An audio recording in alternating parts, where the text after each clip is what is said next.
Hey everybody, Eric here. Thanks so much for tuning in today. I hope you're going all right. Now, if you don't mind, I want to talk to you guys about Zelda. As you know, Zelda is the classic tale of Ganon tries to destroy the world. Link saves Hyrule from imminent destruction and inherently saves Princess Zelda. Zelda is somehow a ninja under the guise of Sheik. Cool. And this has been something that's been happening since the mid to late 80s. And there's so many different fan favorite games. But mine actually is Wind Waker. And it's a title that when it came out was kind of divisive amongst fans. It's got a new graphical look, a new kind of vibe on a new console, which was the GameCube back then. So I want to tell you guys why I think this is the greatest game in the Zelda franchise. And not only what makes it great, but why it's also incredibly important as a turning point in the series. So without further ado, let's take a deep dive look at Wind Waker. After the golden age of Zelda games in the 1990s with A Link to the Past, Ocarina of Time, Majora's Mask, never mind those pesky 3DO games, Nintendo was looking to create what would be the 10th installment in the series. After Majora's Mask, which was released in the year of 2000, the launch of the Nintendo GameCube was only less than a year later. Of course, Nintendo would be poised to put out a new game in the Zelda series. It's as likely as the sky being blue at this point, unless you live in the UK. But the question was, what was next for Zelda? With the development of new hardware meant tech demos were to be shown off. This is where our story begins. Space World 2000. Space World was a video game trade show hosted by Nintendo, similar to what we know as E3, and was a place for Nintendo and any of its licensees to show off new hardware and new titles. During the show, a compilation trailer was showing what featured a slurry of new titles for the GameCube, as well as not one, but two famous tech demos. Mario 128, and of course, Zelda. Obviously, what was only intended to be a tech demo gave fans an inside look at what could be the next Zelda game. With gritty and realistic 3D visuals, fans were buzzing with excitement, thinking that this was in store for the series next. Boy, were we wrong. Fast forward to Space World 2001, only less than a year later, with a demo of an actual forthcoming Zelda game. What happened? Fans were torn on the reveal. Why would they go in a cel-shaded direction? Series developer Eiji Aonuma stated that he hated the demo and found it too derivative of older Zelda titles, especially having exhausted this particular format. Zelda team explored other formats and eventually settled on a bright and cartoony look that would go on to divide the audience, even to this day now. Me personally, I actually really like the look. You have to remember, at that point, Zelda as a series was just roughly over 15 or so years old, so it's at that point where it starts to have to change. And of course, coming onto a new console, it makes sense for them to move that series forward with a new style, a new look, a new vibe. And I think if they would have stayed with the expected kind of photorealistic look, dare I say, of Zelda that they tried to capture with the N64 iterations with Ocarina of Time and Majora's Mask, I feel like a lot of people, it may have been really cool back then, but it would have been something that wouldn't have aged as well as the cel-shaded look inevitably did end up aging, which aged pretty okay, like a fine wine if you drink wine, which I don't, but whatever. Anyway, carry on. Fast forwarding now to E3 of 2002, a playable demo for a new Zelda game was shown and eventually would win Best Console Game of E3, with some critics praising the game's new art direction still feeling very much like a Zelda game. Regardless of this though, Wind Waker still continued to divide audiences. Again, something still happening today. Eventually released on December 2nd, 2002 in Japan, March of 2003 in the US, and May of 2003 in Europe, Wind Waker was incredibly well received by gaming press outlets such as Game Informer, Nintendo World Report, and CVG, giving it 10 out of 10s, and hitting the illustrious 40 out of 40 from Famitsu in Japan, and only just missing the mark from IGN, coming in at a 9.6. Probably too much water. So with all of the great reviews and high praise, what is the game actually about? What makes it so great? The Legend of Zelda Wind Waker is about a young boy named Link who lives on Outset Island with his sister and grandmother. Outset Island is a small, quaint little island with not much happening until one day a giant bird drops a mysterious young girl at the top of the island. After rescuing this damsel in distress, Link's sister ends up being kidnapped and held hostage at the Forsaken Fortress. It's up to Link to tag along with Tetra and rescue not just his sister, but a few other girls as well that are being held at the fortress. Unfortunately, Link's attempt is unsuccessful, and after being thrown from the fortress, Link washes up on the shore of Windfall Island, being seemingly rescued by a talking boat. Now, this is where the game gets good in my opinion. There have been guides in Zelda games before, most notably the lovable but overbearing Navi from Ocarina of Time. But the ship, which is known as the King of the Red Lions, explains the events unfolding, and thus now does Link's quest truly start. I really love the connection you end up having with the ship. Right away, you start to ask questions as, what is this boat? Why did it rescue me? What does it know that I don't? And more importantly, how does this thing talk? Before we continue on with the story of the game, let's talk about the setting. The ocean. The ocean was believed to be a unique setting considering the visual style of the game, with the player sailing across a vast sea, finding islands along the way to help unfold the story. Now, obviously the sea is a really cool place to put a Zelda game, but this is my 2 cents here. I could be totally wrong. I feel like due to the graphical limitations of the GameCube, Nintendo couldn't just do a Breath of the Wild type game where you have Link and you see this giant mountain in the distance and you can run straight to it without anything being kind of rendered or popping in. And I feel like that's the approach that they had to take with the GameCube. So it's kind of a trade-off. It works well. I could be totally wrong.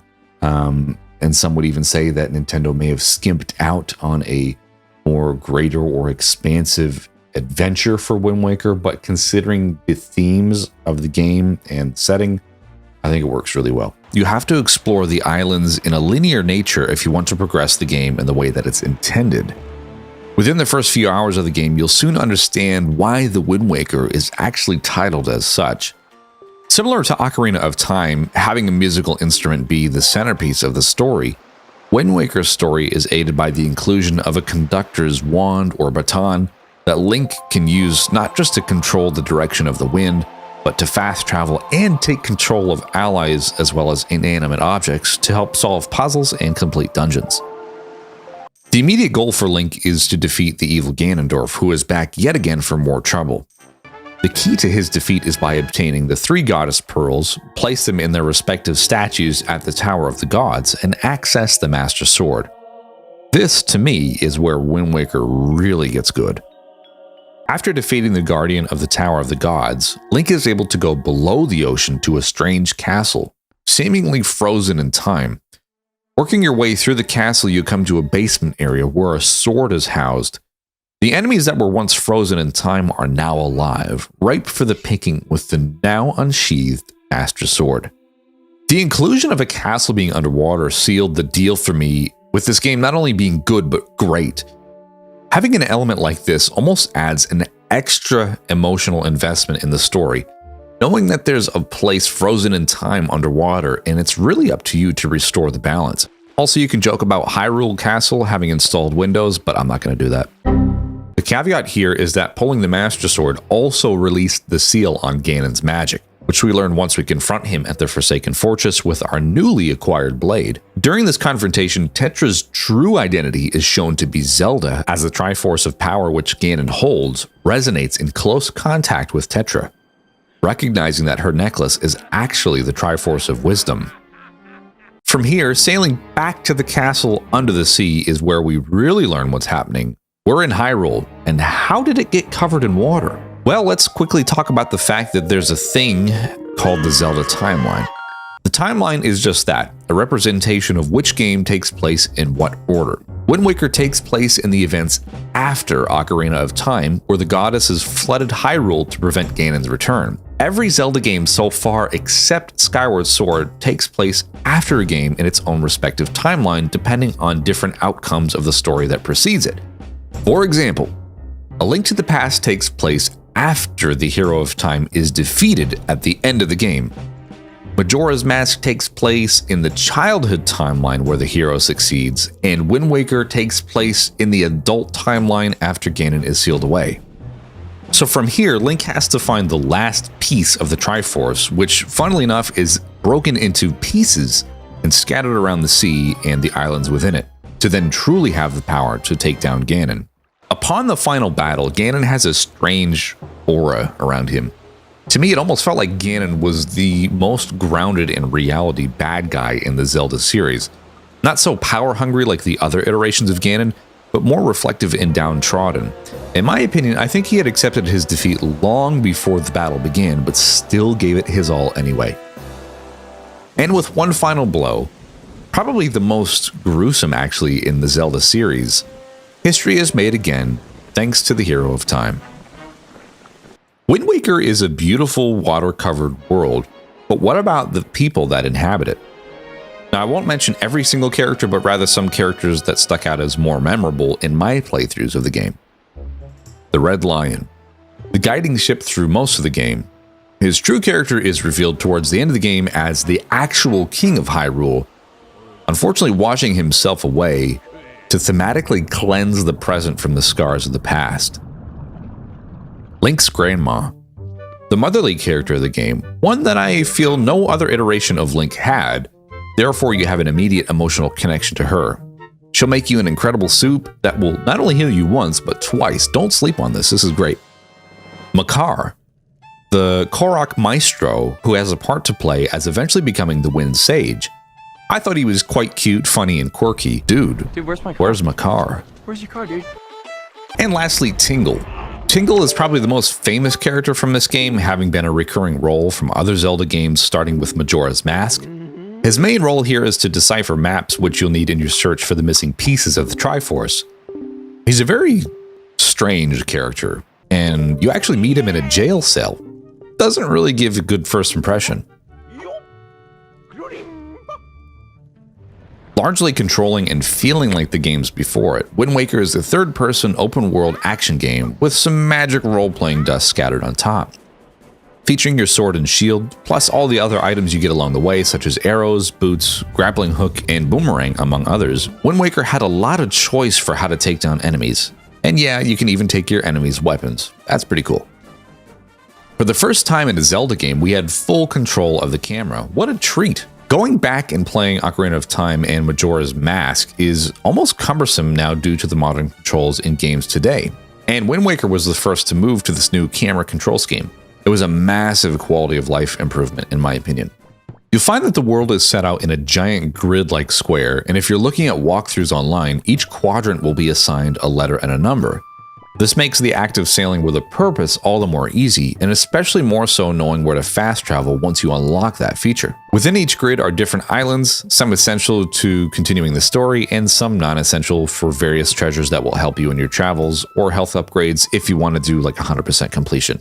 In typical Zelda fashion, the story elements are held within dungeons and boss battles.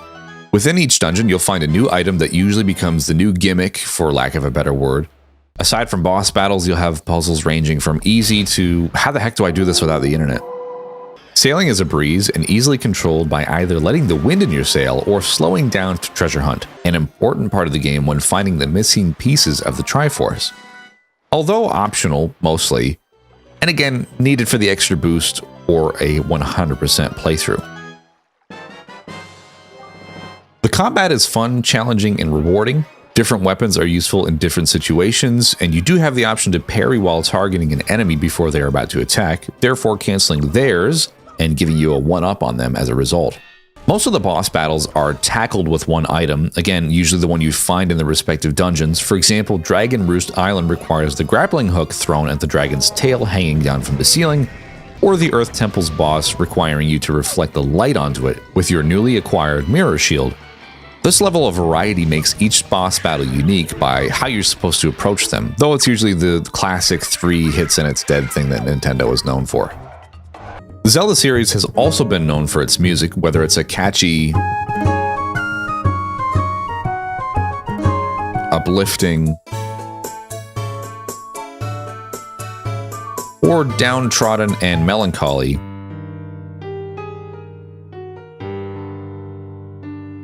This game is one of the prime examples, almost even a masterclass, for how music can give what it's attached to long-lasting character. Longtime composer Koji Kondo, acting as a sound director, was joined by a team of 3 composers to come up with a unique take on Zelda's soundtrack with an Irish and Celtic feel, but while still incorporating some of Kondo's older songs in the process. I think it really shows the approachability of Zelda. Tackling a new game with a fresh look and a cool folky sound, it was a bold decision, but in my opinion, it really paid off. And if you want to hear a different take on a iconic song from Wind Waker, check this out.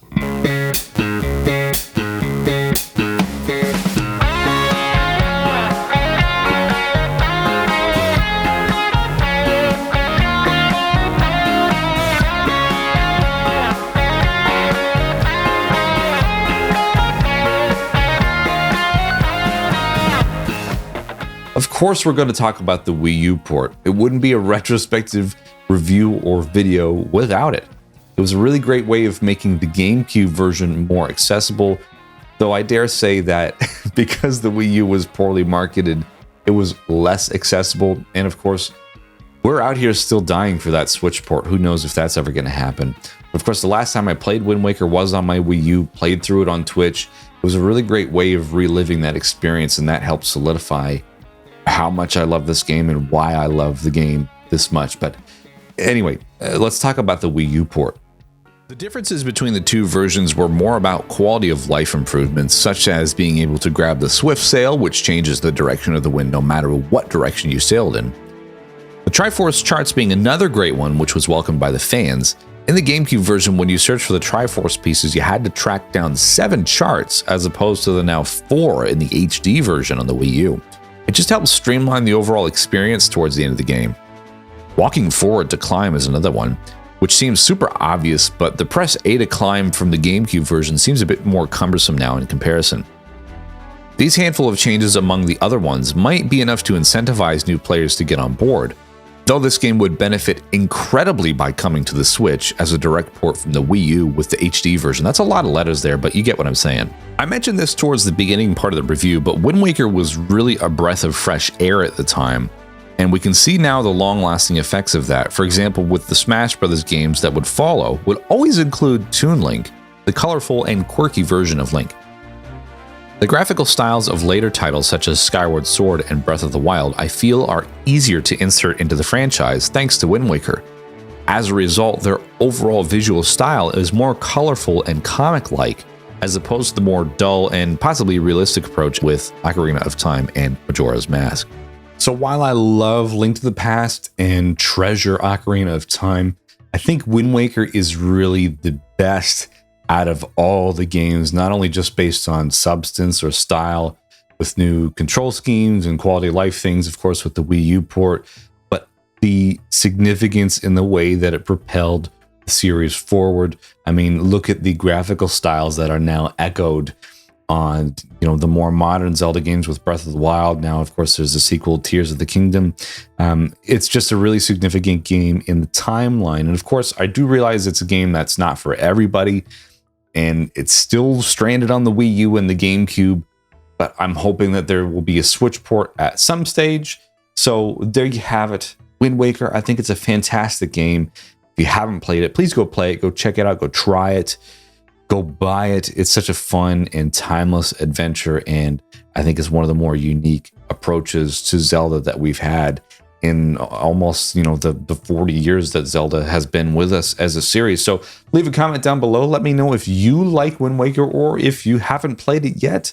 Yeah, I would love to hear from you. So thank you so much for watching today's video, and we'll see you again on the next one.